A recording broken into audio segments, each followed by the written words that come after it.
राम राम राम राम राम राम राम राम राम नारायण नारायण। अपाने जुह्वति प्राणं प्राणे पानं तथा परे प्राणापान गतिरुद्ध्वा प्राणायाम परायणा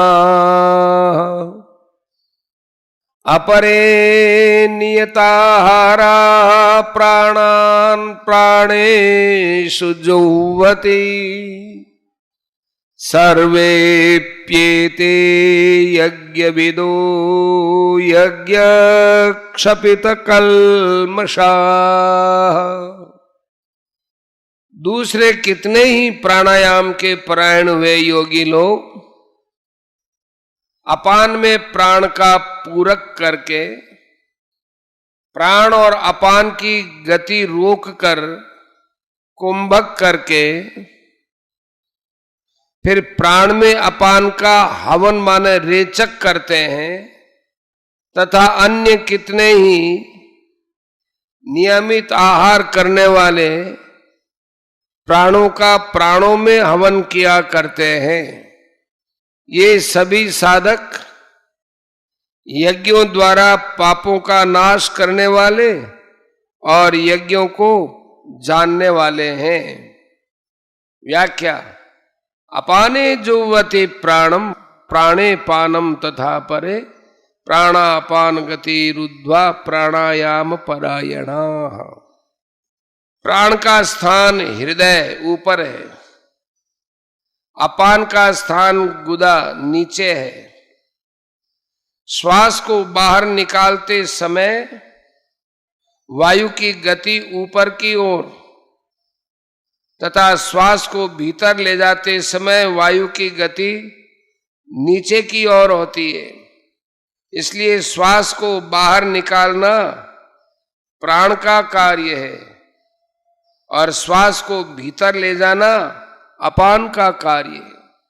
योगी लोग पहले बाहर की वायु को बाईं नासिका माने चंद्र नाड़ी के द्वारा भीतर ले जाते हैं। वह वायु हृदय में स्थित प्राण वायु को साथ लेकर नाभि से होती हुई स्वाभाविक ही अपान में लीन हो जाती है। इसको पूरक कहते हैं। फिर वे प्राण वायु और अपान वायु दोनों की गति रोक लेते हैं। न तो श्वास बाहर जाता है न श्वास भीतर आता है।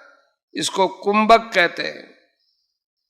इसके बाद वे भीतर की वायु को दाईं नासिका माने सूर्य नाड़ी के द्वारा बाहर निकालते हैं।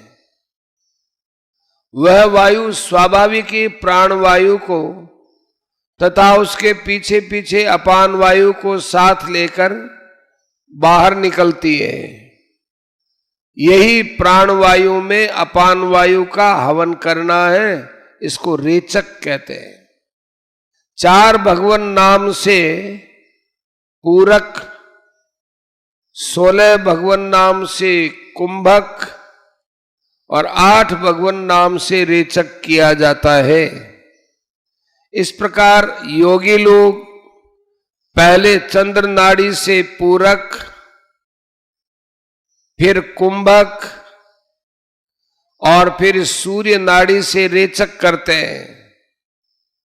इसके बाद सूर्य नाड़ी से पूरक, फिर कुंभक और फिर चंद्र नाड़ी से रेचक करते हैं। इस तरह बार बार पूरक कुंभक रेचक करना प्राणायाम रूप यज्ञ है। परमात्म प्राप्ति के उद्देश्य से निष्काम भाव पूर्वक प्राणायाम के परायण होने से सभी पाप नष्ट हो जाते हैं।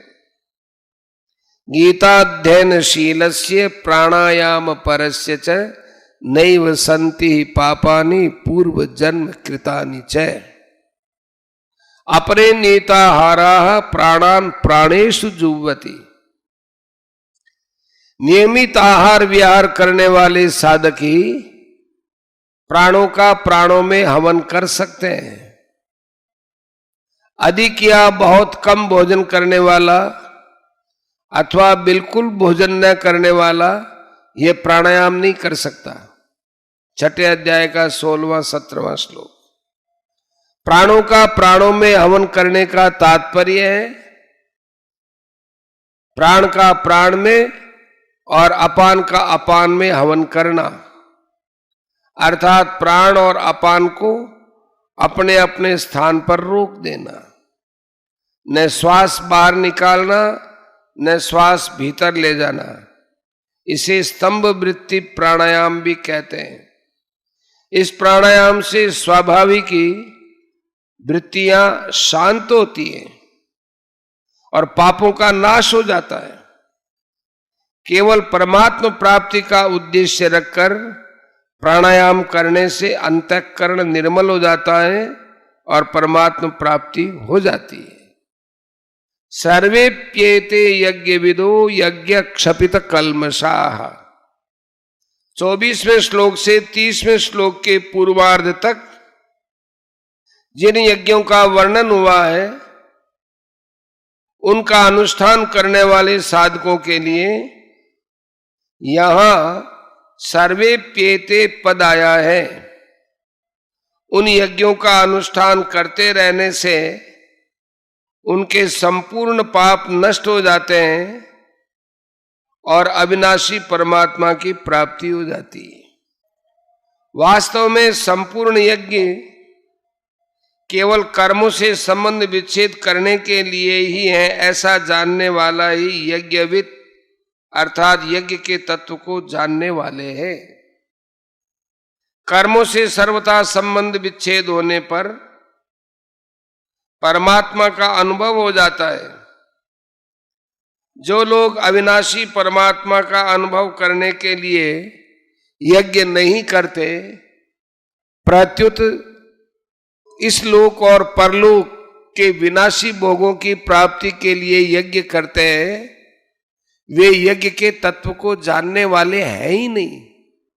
कारण कि विनाशी पदार्थों की कामना ही तो बंधन का कारण है। गता गतम काम कामा लबन्ते 9:21। अतः मन में कामना वासना रखकर परिश्रम पूर्वक बड़े बड़े यज्ञ करने पर भी जन्म मरण का बंधन बना रहता है।